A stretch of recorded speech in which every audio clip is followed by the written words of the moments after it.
ಆ ಕಡೆ ದೊಡ್ಡಬಳ್ಳಾಪುರ ಚಿಕ್ಕಬಳ್ಳಾಪುರ ವ್ಯಾಪಾರಿಗಳು ಇಲ್ಲಿ ದನಗಳು ವ್ಯಾಪಾರಕ್ಕಂತ ಈ ಏರಿಯಾದಲ್ಲಿ ಬಂದು ಅವರು ಇಲ್ಲಿ ವಾಸ್ತವ ಇದ್ದು ಅಡುಗೆ ಮಾಡಲಿಕ್ಕಾಗಿ ನೋಡ್ತಾ ನಿಂತ್ಕೊಂಡಿರ್ತಾರೆ. ಕುಂತ್ಕೊಂಡು ಅಡುಗೆ ಮಾಡ್ಬೇಕಂತ ಆಲೋಚನೆ ಮಾಡ್ಬೇಕಾದ್ರೆ ಅಲ್ಲಿ ಒಂದು ಇದು ಈಗೇನು ಉದ್ಭವ ಮೂರ್ತಿ ಇದೆಯಲ್ಲ, ಆ ಲಿಂಗ ರೂಪವಾಗಿರ್ತಕ್ಕಂಥ ಮೂರ್ತಿ ಅವಾಗ ಸಣ್ಣದಿತ್ತಂತೆ.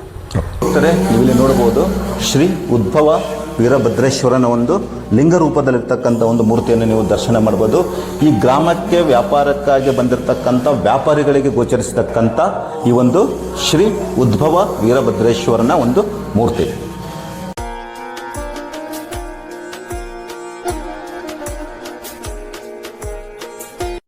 ಭಗವದ್ಭಕ್ತರೇ, ದರ್ಶನ ಸಂದರ್ಶನ ವಿತ್ ಹರ್ಷವರ್ಧನಕ್ಕೆ ಸ್ವಾಗತ. ನಾವು ಇಂದು ದರ್ಶನ ಮಾಡಲು ಬಂದಿರತಕ್ಕಂಥ ದೇವಸ್ಥಾನ ಬಂದು ಗಡಿನಾಡು ಜಿಲ್ಲೆ ಎಂದೇ ಪ್ರಖ್ಯಾತಿ ಪಡೆದಿರತಕ್ಕಂಥ ಬಳ್ಳಾರಿ ಜಿಲ್ಲೆಯ ಕಂಪ್ಲಿ ತಾಲೂಕಿನಲ್ಲಿಯೇ ಪ್ರಸಿದ್ಧಿಯನ್ನು ಪಡೆದಿರತಕ್ಕಂಥ ಭಕ್ತರಿಗೆ ಗೋಚರಿಸಿ ತಮ್ಮ ಇರುವಿಕೆಯನ್ನು ಸೂಚಿಸತಕ್ಕಂಥ ಲಿಂಗ ರೂಪದಲ್ಲಿರ್ತಕ್ಕಂಥ ಉದ್ಭವ ವೀರಭದ್ರೇಶ್ವರ ಒಂದು ದೇವಸ್ಥಾನ. ಸೊ ಈ ದೇವಸ್ಥಾನದ ಇತಿಹಾಸ ಮತ್ತು ಈ ಒಂದು ದೇವಸ್ಥಾನ ನಡೀತಕ್ಕಂಥ ಪೂಜಾ ಕೈಂಕರ್ಯಗಳ ಬಗ್ಗೆ ನಾವೇನು ಮಾಡೋಣ ಅಂತಂದರೆ ಸಂದರ್ಶನದಲ್ಲಿ ಸಂಪೂರ್ಣ ಮಾಹಿತಿಯನ್ನು ನಾವು ತಗೊಳ್ಳೋಣ. ಸೊ ನಂಬರ್ 3 ಸಣಾಪುರ ತುಂಗಭದ್ರಾ ನದಿಯ ತಟದಲ್ಲಿದ್ದು ಈ ತುಂಗಭದ್ರಾ ನದಿಯ ತಟದಲ್ಲಿರ್ತಕ್ಕಂಥ ಲಿಂಗ ರೂಪದಲ್ಲಿರ್ತಕ್ಕಂಥ ಶ್ರೀ ಉದ್ಭವ ವೀರಭದ್ರೇಶ್ವರ ದೇವಸ್ಥಾನವನ್ನು ನೀವಿಲ್ಲಿ ನೋಡಬಹುದು. ನೀವಿಲ್ಲಿ ನೋಡ್ತಕ್ಕಂಥದ್ದು ಏನಂದರೆ ಶ್ರೀ ಉದ್ಭವ ವೀರಭದ್ರೇಶ್ವರ ದೇವಸ್ಥಾನ. ಈ ಒಂದು ದೇವಸ್ಥಾನವು 18ನೇ ಶತಮಾನದಕ್ಕಿಂತ ಪೂರ್ವದಲ್ಲಿ ಏನಾಗಿದೆ ಅಂದರೆ ಈ ಒಂದು ದೇವಸ್ಥಾನವನ್ನು ನಿರ್ಮಾಣ ಆಗಿದೆ. ಈ ದೇವಸ್ಥಾನ ಮತ್ತು ಈ ದೇವಸ್ಥಾನದ ಆವರಣದಲ್ಲಿರ್ತಕ್ಕಂಥ ಒಂದು ದೇವರ ದರ್ಶನವನ್ನು ನಾವೇನು ಮಾಡೋಣ ಅಂತಂದರೆ ದರ್ಶನ ಸಂದರ್ಶನ ಈ ಒಂದು ಯೂಟ್ಯೂಬ್ ಚಾನಲ್ನಲ್ಲಿ ಮಾಡಿದೆ. ಬನ್ನಿ ಭಕ್ತರೇ, ನಾವು ಈಗೇನು ಮಾಡೋಣ ಅಂತಂದರೆ ಈ ದೇವಸ್ಥಾನದ ಹೊರಗಡೆ ಹೋಗೋಣ. ನೀವಿಲ್ಲಿ ನೋಡ್ಬೋದು, ಇಲ್ಲಿ ಕಾಣ್ತಕ್ಕಂಥದ್ದು ಏನಂತಂದರೆ ಈ ದೇವಸ್ಥಾನದ ಮುಖದ್ವಾರ. ಬನ್ನಿ ನಾವು ಹೀಗೆ ದೇವಸ್ಥಾನದ ಆವರಣ ಒಳಗಡೆ ಹೋಗೋಣ.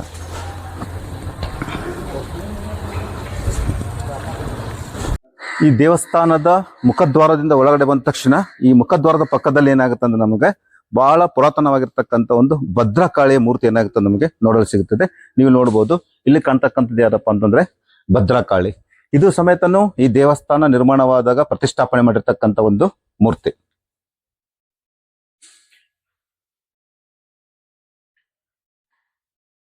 ಭಕ್ತರೇ, ನಾವು ಈ ದೇವಸ್ಥಾನದ ಆವರಣದೊಳಗಡೆ ಬಂದಾಗ ನಮ್ಮ ಅರಿವಿಲ್ಲದೆ ಹಾಗೆ ಏನಾಗುತ್ತೆ ಅಂದ್ರೆ ನಮಗೆ ಒಂದು ಭಕ್ತಿ ಏನಾಗುತ್ತೆ ಅಂದ್ರೆ ನಮಗೆ ಬರುತ್ತೆ. ಸೊ ಅಂಥ ಒಂದು ಪ್ರಶಾಂತವಾದಂಥ ಒಂದು ಏನಿದೆ ಅಂತಂದರೆ ಈ ದೇವಸ್ಥಾನದ ಆವರಣ ಭಾಳ ವಿಶಾಲವಾಗಿ ಏನಾಗಿದೆ ಅಂದರೆ ಈ ದೇವಸ್ಥಾನ ಇದೆ. ಹಾಗೆ ನಾವು ಈ ದೇವಸ್ಥಾನದ ಮುಂಭಾಗಕ್ಕೆ ಬಂದಾಗ ನಮಗೇನಾಗುತ್ತೆ ಅಂದರೆ ಭಾಳ ವಿಶೇಷವಾಗಿರ್ತಕ್ಕಂಥ ಒಂದು ಮೂರ್ತಿ. ಅದು ಯಾವುದಪ್ಪ ಅಂತಂದರೆ ಬಲಮುಡಿ ವಿನಾಯಕ. ನಾವು ಸಾಧಾರಣವಾಗಿ ನಾವೇನು ಮಾಡಿರ್ತೀವಿ ಅಂದರೆ ಎಡಮುಡಿ ಇರ್ತಕ್ಕಂಥ ಒಂದು ಗಣೇಶನ ಮೂರ್ತಿಯನ್ನು ನೋಡಿರ್ತೀವಿ. ಈ ಗ್ರಾಮದಲ್ಲಿ ಮತ್ತು ಈ ಒಂದು ವೀರಭದ್ರೇಶ್ವರ ದೇವಾಲಯದ ಆವರಣದಲ್ಲಿರ್ತಕ್ಕಂಥ ಒಂದು ಬಲಮುಡಿ ಏನಾಗಿದೆ ಅಂತಂದರೆ ವಿಘ್ನೇಶ್ವರನ ಒಂದು ಮೂರ್ತಿ ನೋಡಲು ಸಿಗುತ್ತದೆ. ಇದು ಸಮೇತನು ಪುರಾತನವಾಗಿರ್ತಕ್ಕಂಥ ಒಂದು ಮೂರ್ತಿ. ಬನ್ನಿ ನಾವೀಗ ಆ ವಿನಾಯಕನ ದರ್ಶನವನ್ನು ಏನು ಮಾಡೋಣ ಅಂತಂದ್ರೆ ನಾವು ತಗೊಳ್ಳೋಣ. ಬನ್ನಿ ಭಕ್ತರೇ. ಸೊ ಈ ಒಂದು ಮೂರ್ತಿ ಸಮೇತನು ಈ ದೇವಾಲಯ ನಿರ್ಮಾಣವಾದ ಕಾಲಘಟ್ಟದಲ್ಲಿ ಏನು ಮಾಡಿದ್ದಾರೆ ಅಂತಂದರೆ ಈ ಒಂದು ಮೂರ್ತಿಯನ್ನು ನಿರ್ಮಾಣ ಮಾಡಿದ್ದಾರೆ. ಸೊ ಹಾಗೆ ನಾವೇನು ಮಾಡೋಣ ಅಂತಂದರೆ ಈ ಒಂದು ವಿಘ್ನೇಶ್ವರನ ಹಿಂಭಾಗಕ್ಕೆ ಹೋದಾಗ ನಮ್ಗೆ ಇಲ್ಲಿ ಒಂದು ದೇವಸ್ಥಾನ ನೋಡಲು ಸಿಗುತ್ತದೆ. ಬನ್ನಿ ನಾವೇನು ಮಾಡೋಣ ಅಂತಂದ್ರೆ ಈಗ ಹೋಗೋಣ. ಇಲ್ಲಿ ಶ್ರೀ ರಾಮಲಿಂಗೇಶ್ವರ ಮತ್ತು ಇಲ್ಲಿ ಬಸವಣ್ಣನ ಏನಿದೆ ಅಂತಂದ್ರೆ ನಮಗೆ ಇಲ್ಲಿ ಮೂರ್ತಿಗಳು ನೋಡಲು ಸಿಗುತ್ತದೆ. ಬನ್ನಿ ನಾವೀಗ ಈ ಒಂದು ರಾಮಲಿಂಗೇಶ್ವರನ ದರ್ಶನವನ್ನು ನಾವು ಮಾಡೋಣ. ಬನ್ನಿ.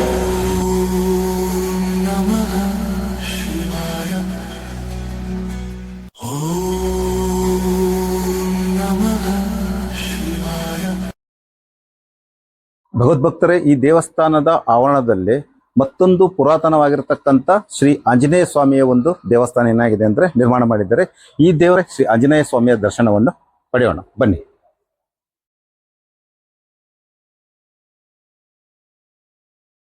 ಈ ದೇವಸ್ಥಾನದಲ್ಲಿ ಒಂದು ವಿಶೇಷವಾಗಿರ್ತಕ್ಕಂಥ ಒಂದು ಮರ ಇದೆ. ಅದು ಯಾವುದಪ್ಪ ಅಂತ ನೀವು ಇಲ್ಲಿ ನೋಡ್ಬೋದು. ನೀವು ಇದು ನಾಗಲಿಂಗ ಪುಷ್ಪ. ಅಂದರೆ ಈ ಒಂದು ಮರವು ನಾವು ಸಾಧಾರಣವಾಗಿ ನಮಗೆ ಎಲ್ಲೂ ನೋಡಲು ಸಿಗಲ್ಲ. ಎಲ್ಲಿ ದೈವತ್ವದ ಶಕ್ತಿ ಇರುತ್ತೇನೋ ಅಂಥ ಒಂದು ಕ್ಷೇತ್ರದಲ್ಲಿ ಮತ್ತು ಅಂಥ ಒಂದು ಸ್ಥಳದಲ್ಲಿ ಏನಾಗುತ್ತೆ ಅಂದರೆ ಇಂಥ ಒಂದು ನಾಗಲಿಂಗೇಶ್ ಪುಷ್ಪದ ಒಂದು ಮರವನ್ನು ನಾವು ನೋಡ್ಬೋದು. ನೀವು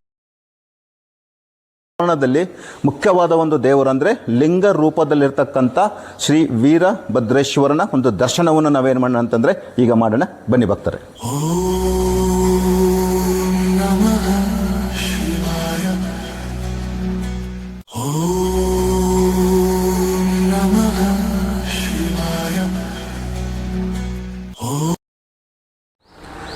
ಭಗವದ್ಭಕ್ತರೇ, ಕಂಪ್ಲಿ ತಾಲೂಕಿನಲ್ಲಿಯೇ ಪ್ರಖ್ಯಾತಿಯನ್ನು ಪಡೆದಿರ್ತಕ್ಕಂಥ ಮತ್ತು ಪ್ರಸಿದ್ಧಿಯನ್ನು ಪಡೆದಿರ್ತಕ್ಕಂಥ ತುಂಗಭದ್ರಾ ನದಿಯ ತಟದಲ್ಲಿರ್ತಕ್ಕಂಥ ಲಿಂಗ ರೂಪದಲ್ಲಿರ್ತಕ್ಕಂಥ ಶ್ರೀ ವೀರಭದ್ರೇಶ್ವರ ಅಂದರೆ ಉದ್ಭವ ಶ್ರೀ ವೀರಭದ್ರೇಶ್ವರನ ದರ್ಶನವನ್ನು ಮಾಡೋದಕ್ಕಿಂತ ಮುಂಚೆ ದಯವಿಟ್ಟು ಈ ಚಾನಲನ್ನು ಲೈಕ್ ಮಾಡಿ, ಶೇರ್ ಮಾಡಿ, ಸಬ್ಸ್ಕ್ರೈಬ್ ಮಾಡಿ.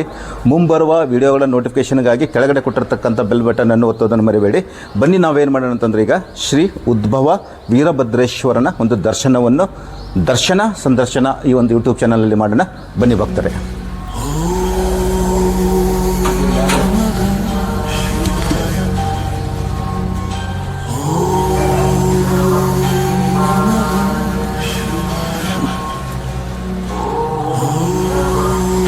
ಭಗವದ್ಭಕ್ತರೇ, ನೀವಿಲ್ಲಿ ನೋಡಬಹುದು ಶ್ರೀ ಉದ್ಭವ ವೀರಭದ್ರೇಶ್ವರನ ಒಂದು ಲಿಂಗ ರೂಪದಲ್ಲಿರ್ತಕ್ಕಂಥ ಒಂದು ಮೂರ್ತಿಯನ್ನು ನೀವು ದರ್ಶನ ಮಾಡ್ಬೋದು. ಈ ಗ್ರಾಮಕ್ಕೆ ವ್ಯಾಪಾರಕ್ಕಾಗಿ ಬಂದಿರತಕ್ಕಂಥ ವ್ಯಾಪಾರಿಗಳಿಗೆ ಗೋಚರಿಸತಕ್ಕಂಥ ಈ ಒಂದು ಶ್ರೀ ಉದ್ಭವ ವೀರಭದ್ರೇಶ್ವರನ ಒಂದು ಮೂರ್ತಿ.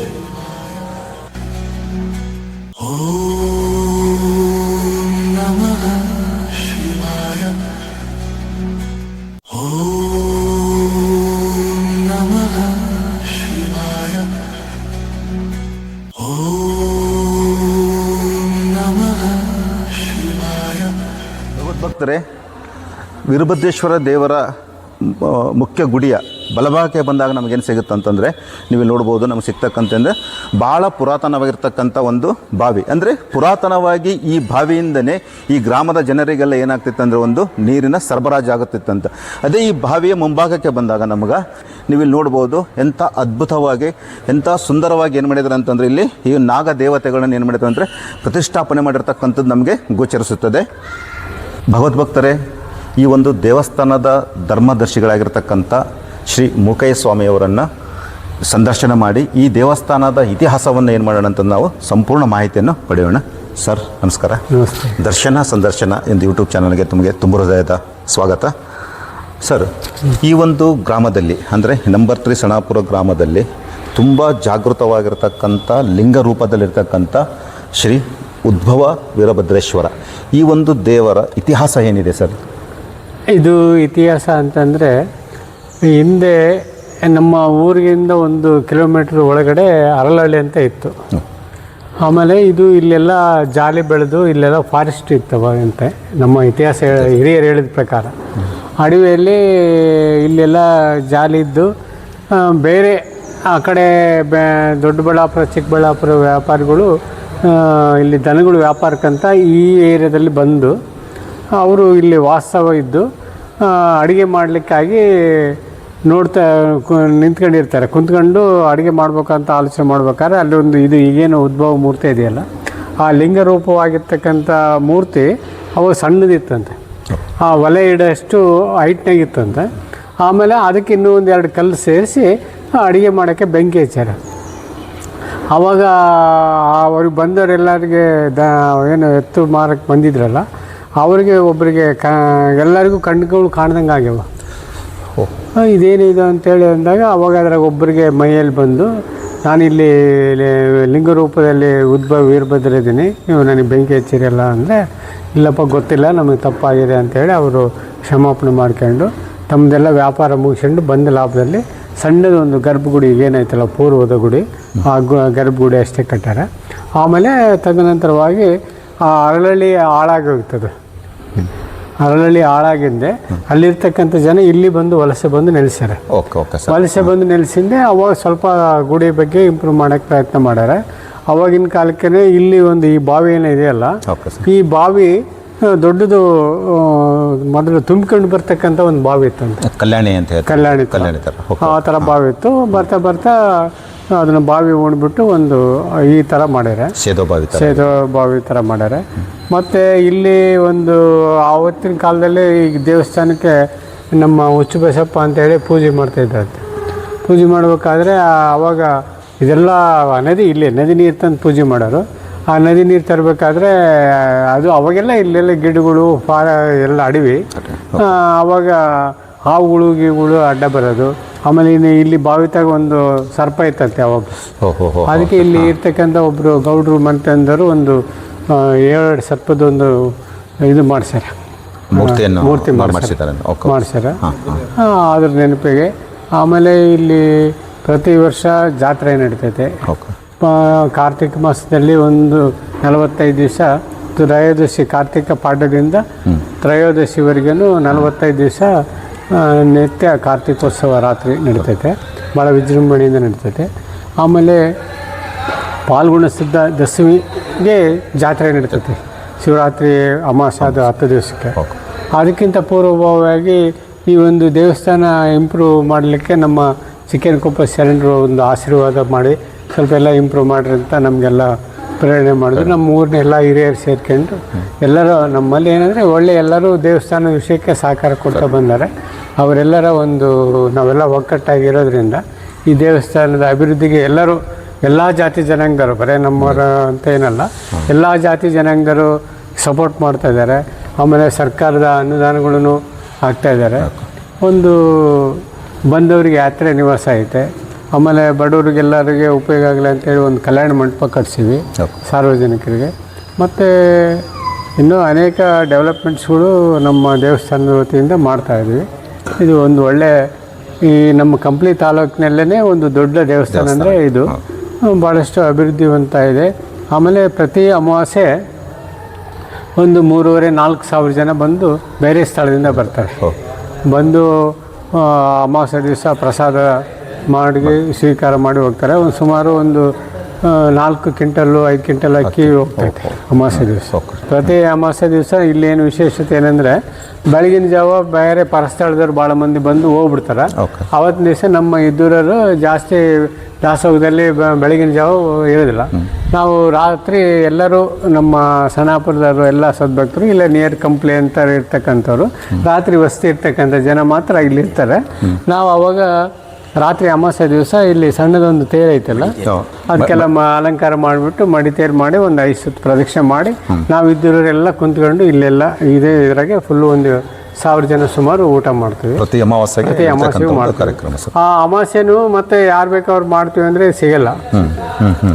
ಇದೇನೆಂದರೆ ಯುಗಾದಿ ಪಾಡ್ಯ ದಿವಸ ಎಲ್ಲರೂ ನಾನು ಮಾಡ್ತೀನಿ ನೀನು ಮಾಡ್ತೀನಿ ಅಂತೇಳಿ ಒಂದು ಚೀಟಿ ಬರ್ಸೋಗಿರ್ತಾರೆ, ಹೆಸರು ನಂದು ಹಾಕ್ರೆ ಅಂತೇಳಿ. ಒಂದು 30 ಮಂದಿ 40 ಮಂದಿ ಆಗಿರ್ತಾರೆ. ಅದರಲ್ಲಿ ಒಂದು 12 ಮಂದಿನ ನಾವು ಲಾಟ್ರಿ ಮಕ್ಕಳು ಕೂಡ ಲಾಟ್ರಿ ಎತ್ತಿರ್ತೀವಿ. ಅದು ಯಾರಿಗೆ ಬರ್ತೈತೆ ಅವರು ಎಲ್ಲ ಅಭಿಷೇಕದ ವ್ಯವಸ್ಥೆ ಮತ್ತು ಊಟದ ವ್ಯವಸ್ಥೆ ಅವರೇ ಮಾಡಬೇಕು. ಆಮೇಲೆ ಸರ್ ಈಗ ಯಾವ ಕಾಲಮಾನದಲ್ಲಿ ಈ ಒಂದು ದೇವಸ್ಥಾನ ನಿರ್ಮಾಣವಾಗಿದೆ ಸರ್?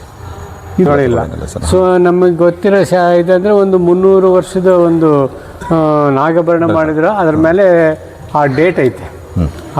ಇದ್ರ ಮೇಲೆ ನಮಗೆ 300 ವರ್ಷದ ಇತಿಹಾಸ ಗೊತ್ತಾಯ್ತು. 17-18 ಶತಮಾನ ಕಾಲದಲ್ಲಿ ನಿರ್ಮಾಣವಾಗಿರ್ತಕ್ಕಂಥ ದೇವಸ್ಥಾನ ಇರ್ಬೋದು. ಅಷ್ಟು ಬಿಟ್ಟರೆ ಬೇರೆ ದಾಖಲಾತಿ ಏನಿಲ್ಲ. ಇಲ್ಲಿಗೆ ನಾನು ಈ ಸಂಚಿಕೆಯನ್ನು ಮುಕ್ತಾಯ ಮಾಡುತ್ತೇನೆ. ಲೋಕ ಸಮಸ್ತ ಸುಖಿನೋ ಭವಂತು. ನಾನು ಹಾಗೆ